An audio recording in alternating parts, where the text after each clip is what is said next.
ലോകം കാറ്റു നിറച്ച ഒരു തുകൽപന്തിനോളം ചെറുതാകുന്ന 4 വർഷം കൂടുമ്പോൾ മാത്രം സംഭവിക്കുന്ന ഒരു മഹാപ്രതിഭാസം, അതാണ് ഫിഫ വേൾഡ് കപ്പ്.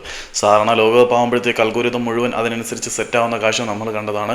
പിന്നീട് പത്രമാധ്യമങ്ങളും TV ടെലികാസ്റ്റിംഗ് ഷോകളിലും വാർത്താ ചാനലുകളിലുമെല്ലാം ഫിഫ വേൾഡ് കപ്പിനെ കുറിച്ചല്ലാതെ വേറെ ഒന്നും ആർക്കും സംസാരിക്കാനുണ്ടായിരിക്കില്ല.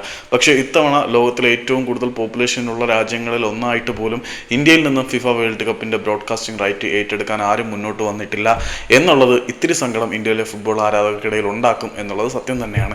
ഈ ഒരു സാഹചര്യത്തിൽ ഇന്ത്യൻ ഫുട്ബോൾ ആരാധകർക്ക് വേണ്ടിയിട്ട് വേൾഡ് കപ്പിന്റെ സംപ്രേഷണ അവകാശം ഏറ്റെടുക്കാൻ പോകുന്നത് പ്രസാർ ഭാരതിയാണ്. അതുകൊണ്ട് ഫിഫ വേൾഡ് കപ്പ് മത്സരങ്ങൾ നമുക്ക് വീക്ഷിക്കാൻ കഴിയുന്നത് ദൂരദർശനിൽ കൂടിയായിരിക്കും. അതുകൊണ്ട് ടെലികാസ്റ്റിംഗ് ക്വാളിറ്റിയുടെ കാര്യത്തിൽ ചില വിട്ടുവീഴ്ചകളും കാര്യങ്ങളൊക്കെ ഉണ്ടായിരിക്കും. അപ്പം ഇത്തവണ നമുക്ക് അത്ര ദൃശ്യമികവിലൂടെ ഫിഫ വേൾഡ് കപ്പ് കാണാൻ കഴിയില്ല എന്നുള്ളതൊരു ദുരന്ത യാഥാർത്ഥ്യം തന്നെയാണ്. പക്ഷേ അത് ഫിഫ വേൾഡ് കപ്പിൻ്റെ ഒരു അലയൊലിയെ ബാധിക്കുമോ ഇല്ലയോ എന്ന് കാത്തിരുന്ന് കാണാം. ദൂരദർശനിൽ കൂടിയായിരിക്കും ഇത്തവണ നിങ്ങൾ ഫിഫ വേൾഡ് കപ്പ് കാണാൻ പോകുന്നത്.